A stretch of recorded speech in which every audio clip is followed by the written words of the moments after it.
Hello everyone, I got the wings. Don't mind those. But yeah. uh, so update time. I got back from the meeting. Out my fucking wing. Uh my poor wing. But anyways, yeah. I will tell you the reason why I think Adam from Hassan Hotel is a hero. And yes, I got back from the meeting. It was great. And I got a role. And they will tell me all the rest later. So yeah. I hope you guys are excited. I know I am. I'm excited to work with everyone. This film. Yeah. It will be a great good one. I can't wait for it. And I will take these wings off now.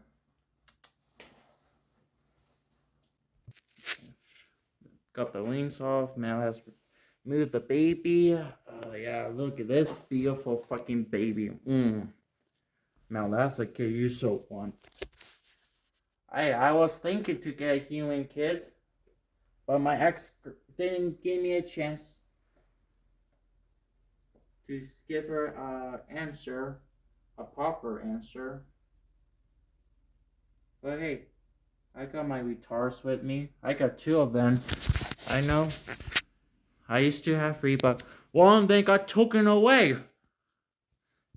Even though it was a birthday gift, it got taken away. And I had to over my $1,000. But my friend told me I don't have to owe her jack shit because they were gifts.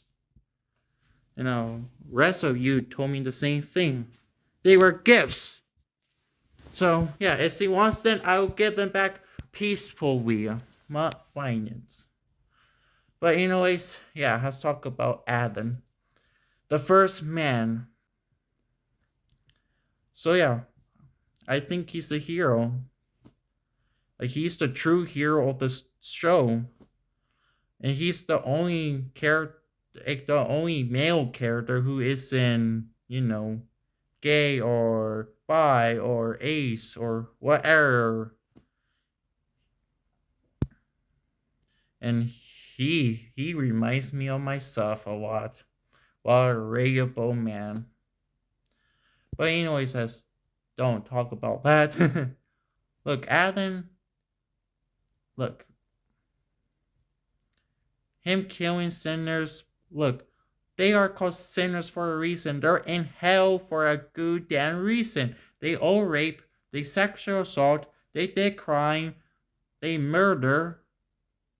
So yeah, you want to redeem those sinners? Well, if Jeffrey Dahmer, a real life serial killer, do you think he deserves to get redeemed and go to heaven? Do you think you want Jeffrey Dahmer to go to heaven?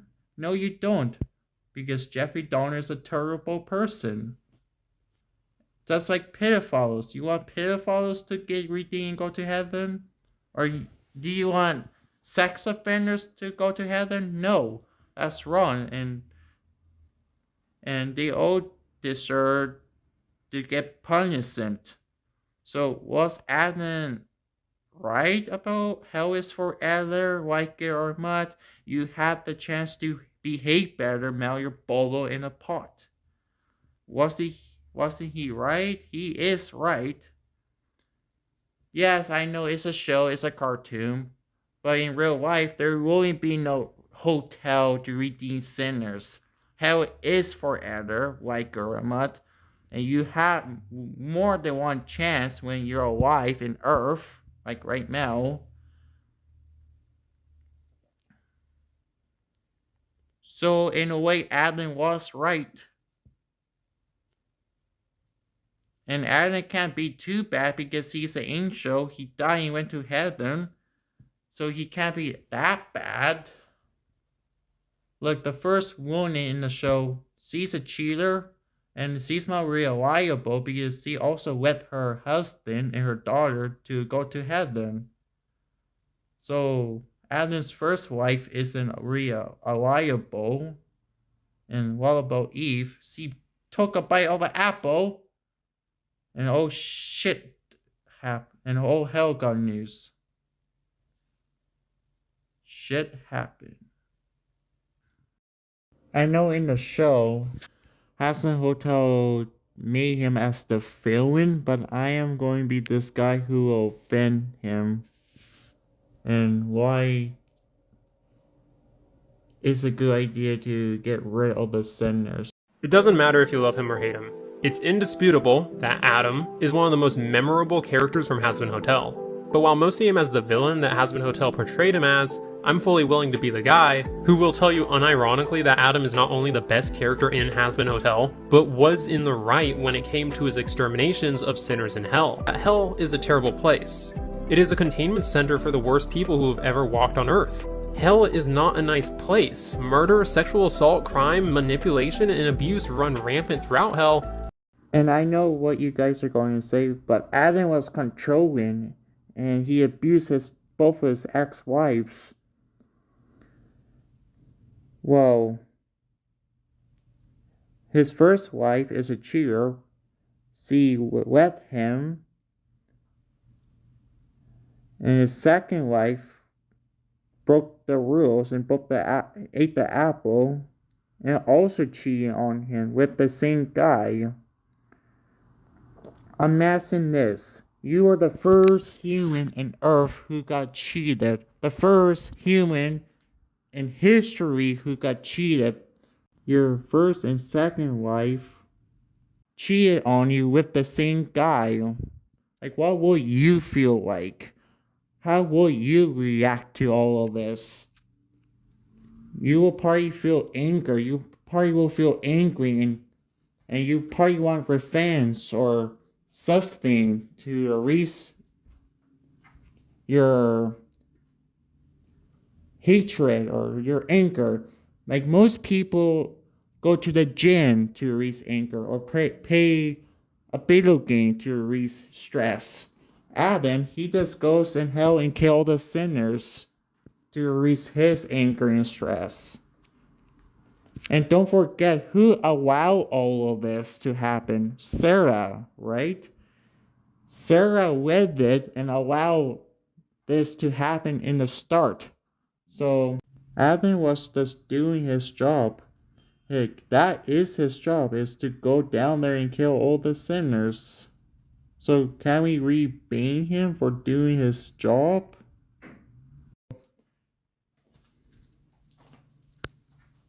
Because she knew hell could be a threat.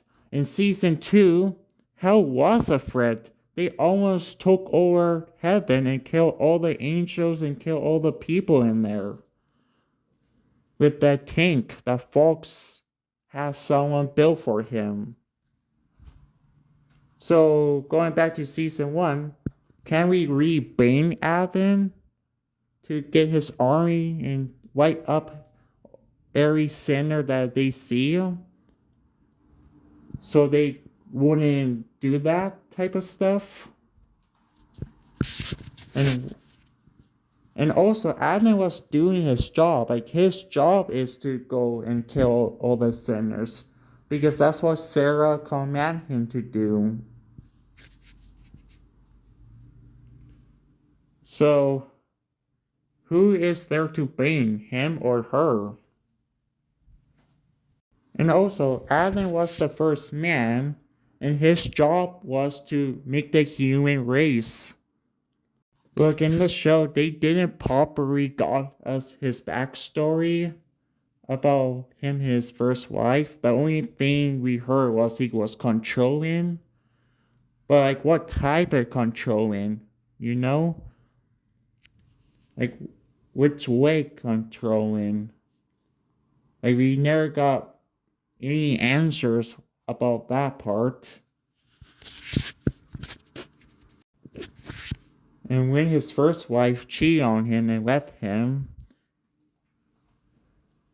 his second wife got created from his rib, and Adam was a little bit nicer, but when Adam accidentally made a mistake, and he probably realized he made a mistake, and he was going to say sorry, but it was too late.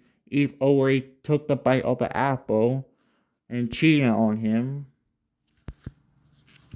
Like, we never know how him and Eve were in the show, right?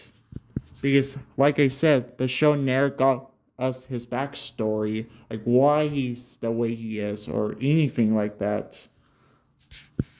Maybe, like, Eve wanted to take the bite of the apple, and Adam probably got her shit, and they got into a fight, and so they probably sped up for a bit, and when Adam realized he was too harsh on Eve, he wanted to work stuff out with her, but she already cheated on him with the same guy, and took a bite of the apple. So yeah. It's not that difficult to understand why he's like this. Adam and Lilith were both made for each other, and in the most literal sense possible, and it was her that broke them apart and cheated on him with another angel. Adam was the first person in all of existence to be heartbroken. He was the first person to ever be betrayed. He was the first entity in all of creation who felt like he couldn't live up to the very purpose he was designed for. Imagine that. Imagine if you were the only being in the world to feel inadequate, to feel unloved. Now, it's not unreasonable to say that it might have been Adam's fault for being over-controlling, but that leaves us with two possibilities. Either Adam was over-controlling and that made Lilith cheat on him, or he made a mistake, but before he was even given an opportunity to apologize or redeem himself, Lilith had already cheated on him. We don't know much about Lilith, but given how overbearing she was with Charlie while she was a kid, depriving her of having a father growing up, and she obviously isn't loyal to others given how she abandoned her own husband and daughter to live in heaven, I'm going to give Adam the benefit of the doubt here and say that his controlling nature was either taken out of context or over-exaggerated by Lilith in this story that is meant to serve as propaganda for her daughter. So assuming my perception of Lilith is correct and she blew way out of proportion whatever mistake Adam made, and in an act of spite cheated on him, is that the reason why Adam is so misogynistic? Well, yeah, Lilith probably is a big part of this equation, but there is another player in this story. Eve. So, let me paint this picture for you again. You are the first person in history to ever be cheated on for a reason that more than likely wasn't completely your fault, and due to this end up failing the very purpose for which you are created. All hope probably seemed lost, until you were given a second chance with someone new, only for this new love of your life to be corrupted by your ex into becoming evil, and then also cheating on you with the very same person whom your ex cheated on you with. I truly do think that Adam wanted his relationship with Eve to work. After all, you don't realize how valuable something is until you lose it, so it's likely he cherished Eve so much more after Lilith cheated on him. But when Eve cheated on him, that was the breaking point. From that point on, Adam never saw women the same way again, leading to him becoming the way he is by the events of the show. Why I think this point about Adam is so important is that the heartbreak he went through is reflected a lot in his personality. He sees himself as an ultimate being because despite everything he went through, he didn't let it defeat or define him, and he ended up becoming a celebrity in heaven against all odds. All of the exterminators are female because of the love and admiration he was deprived of. And finally, and most important to the story of Hazbin Hotel, it's because of Eve that he doesn't believe in second chances, since he knows from first-hand experience what second chances amount to. Adam is a nuanced, flawed character who made the best of the cards he was dealt and conquered his traumatic experiences and made something of himself.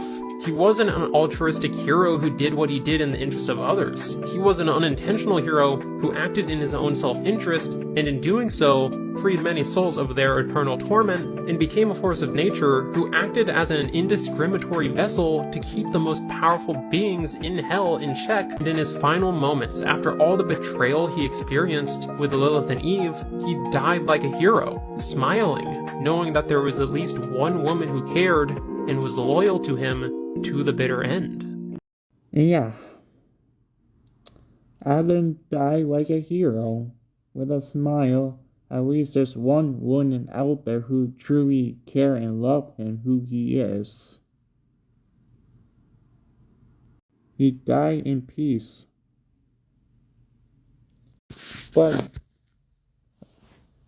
the mask. Look, Adam suffers with imposter syndrome, and the mask is the way to protect himself because he knows he's not the smartest or the strongest, and he's scared that people will find out about this and strip him to his role. And he's super orders clear what he looks too. He doesn't see himself impressive or brave or strong because he knows he's not the strongest or the smartest. So the mask helps him. And when we saw him without the mask, he looks like some guy, like an everyday straight white guy. So his mask is the way to make himself look bigger than everyone else and more stronger too.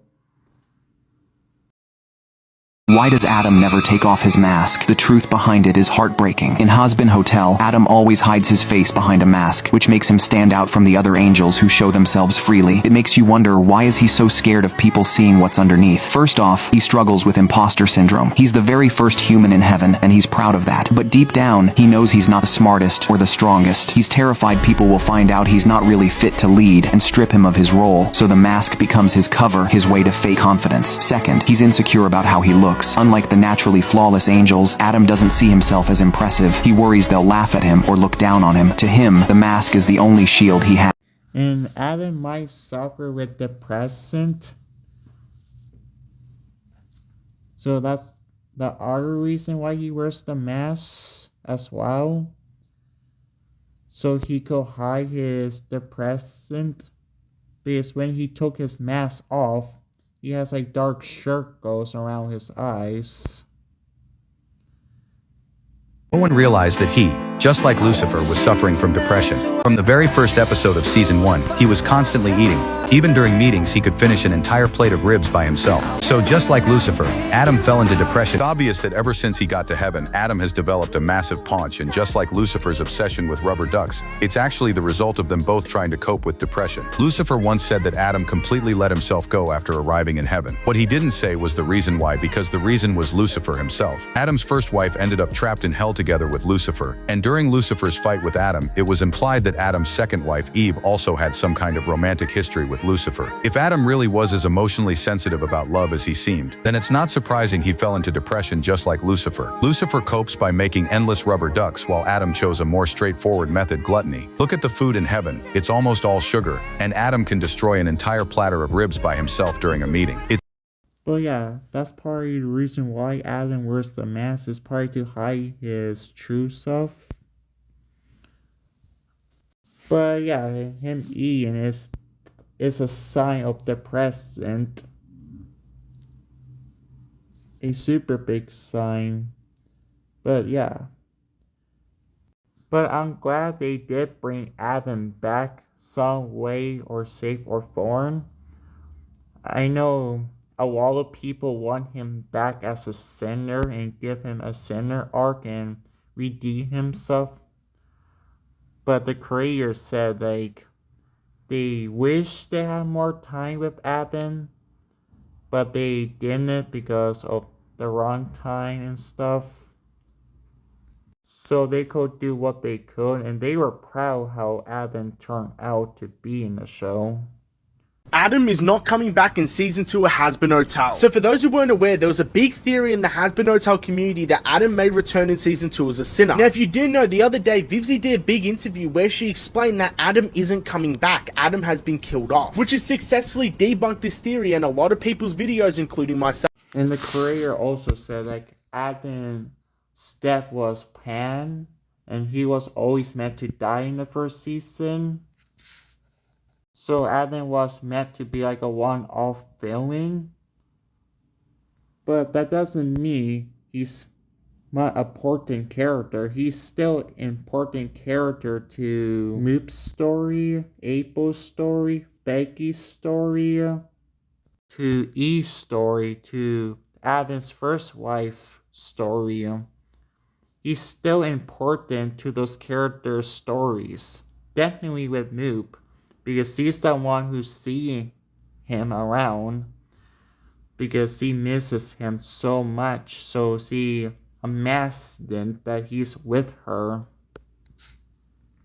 Why does Lute go crazy missing Adam? There's a big secret behind this. In Hazbin Hotel, Lute and Adam only have a boss-employee relationship, with Lute being on call 24/7. On top of that, Adam often shows his dislike for women in front of Lute, using insulting words for other women. Without considering that Lute is also female, no one would want a boss like that. But strangely, Lute doesn't hate Adam. When she sees him get beaten by Lucifer and killed by Nifty, she completely loses it. After the battle, she even goes crazy, smashing things in Adam's office, and starts having hallucinations because she misses him so much. She even seeks revenge on Hell's people. So why doesn't Lute hate Adam and instead wants to avenge him? It turns out they both like each other but haven't said it yet. Adam never lets anyone close, but he lets Lute sit on his shoulder and even lets her take control in some scenes. He rarely smiles, but before he dies, he smiles gently at Lute. Lute is fully invested in Adam's work and has a lot of patience for him. She goes along with his silly antics without complaining. These moments show there's a special bond between Lute and Adam. In the show, Moop was Adam's best friend, like his #1 best friend. She's always there to hang out with him, and she did deeply care about Adam, and she doesn't want Adam to get in trouble a lot. So she protects Adam a lot and defends him a lot.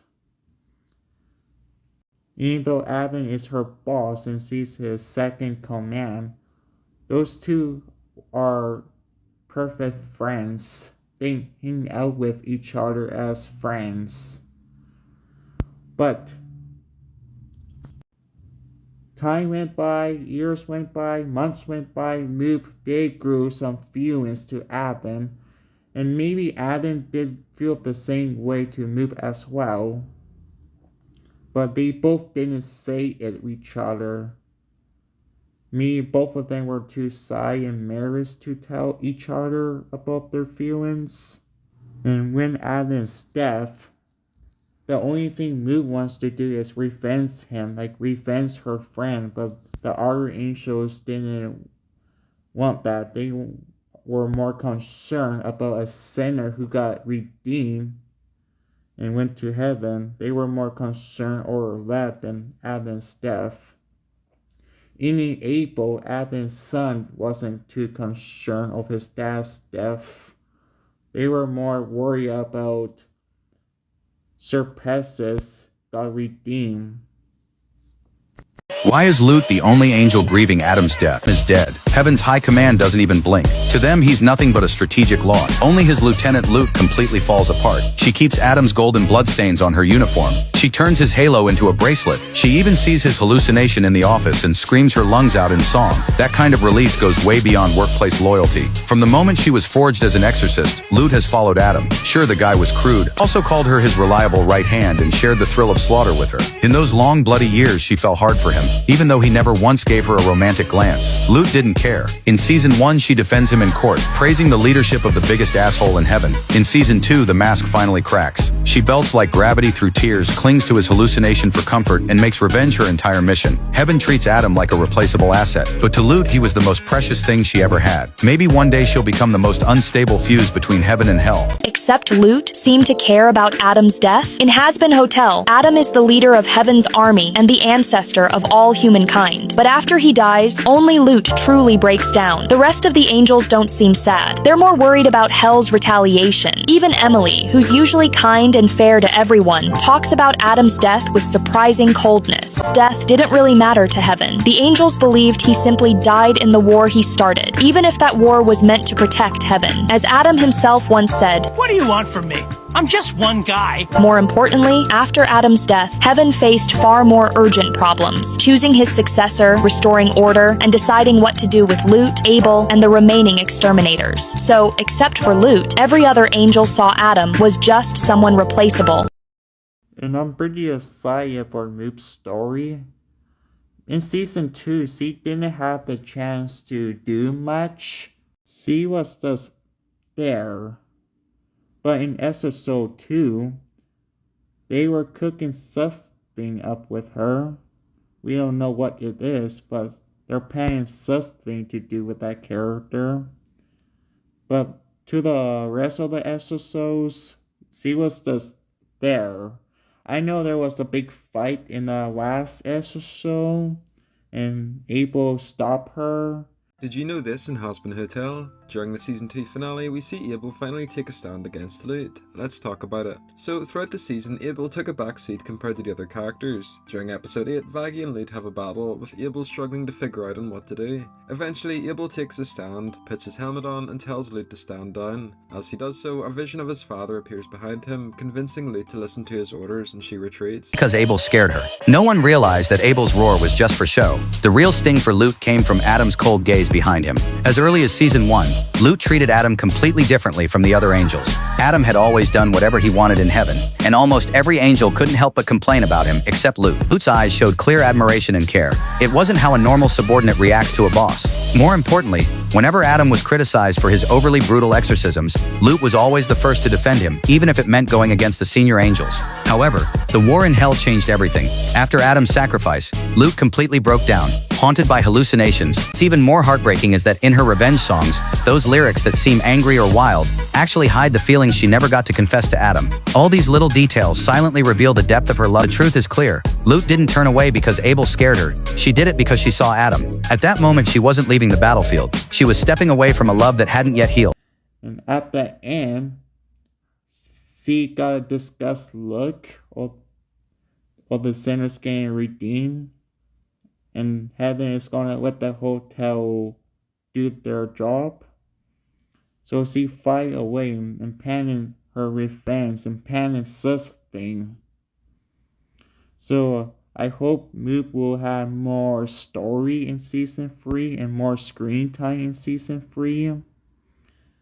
What's going to happen with Lute in Hazbin Hotel Season 3, and is she finally going to get the spotlight as the main villain? Well, after the finale of Season 2, that is looking so much more likely, and honestly, the plan that they have cooking up for Lute is absolutely genius. In Season 1, Lute wasn't really a developed character. She was kind of just the sidekick to Adam and supported him in whatever he wanted to do. She always had a disdain for the sinners in hell, and specifically disliked Vaggie and Charlie, and in the finale, when Adam eventually gets killed, Lute is obviously distraught. And we see this carry over into Season 2, which Lute starts getting far more focus and is one of the only people who is vocal about wanting to exterminate these sinners down in hell. We see how she's grieving and how she's dealing with the loss of somebody so close to her, but we also get to see how powerless she actually is. Lute wants to get revenge, but she can't. She is powerless in this aspect, and because of that, she now needs to try to circumvent the authority of heaven in order to do so. And that, of course, leads to the ending of Season 2, because if Lute can't get revenge by fighting one-on-one, she's going to use somebody else to get it for her, which is why she's most likely responsible for Lilith calling Charlie at the end of Season 2, and will most likely be responsible for what Lilith does in Season 3, making her a main villain.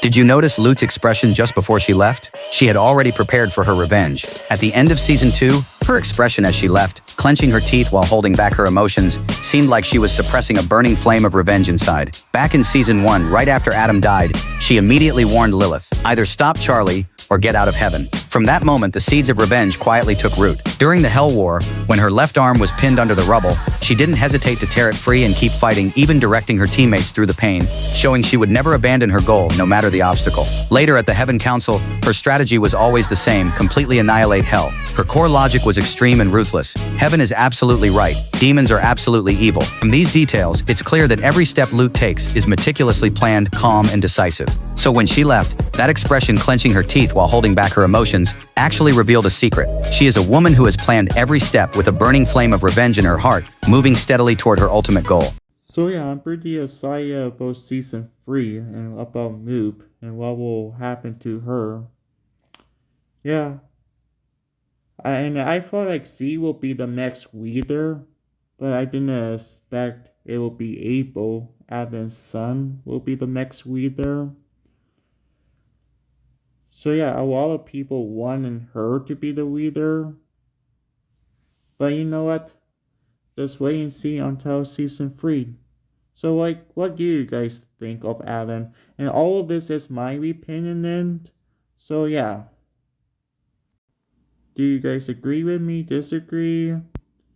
Like, I'm just like Adam. Because, well, he wears a mask and I wear the face paint. And we both love rock and roll music. Secondly is that Adam is obsessed with rock and metal, so he just thinks that spikes, horns and masks are cool, so he wants his army to resemble him. And we both play the guitar. And we both had two exes who stabbed us in the back. And we both had a really loyal female friend. And Adam loves having sex with hot girls. And I also love having sex with a lot of beautiful, sexy girls. Definitely a big ass and big tits. Well, I'm down with anything. But yeah, me and Adam has a lot of things in common. We are the same. So yeah. That's why I think Adam is the hero of this story. And he died with a smile. He died as the hero. In season 2, when the sinners were trying to take over, they go back and think about season 1. Was Adam's idea of killing sinners was reasonable? Because now you could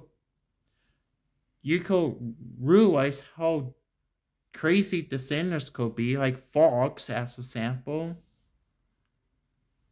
But yeah, anyways, the Skywalker also goes to this video. Hooker one bye. If you agree with me, disagree, tell me in the comments down below. Hooker one bye.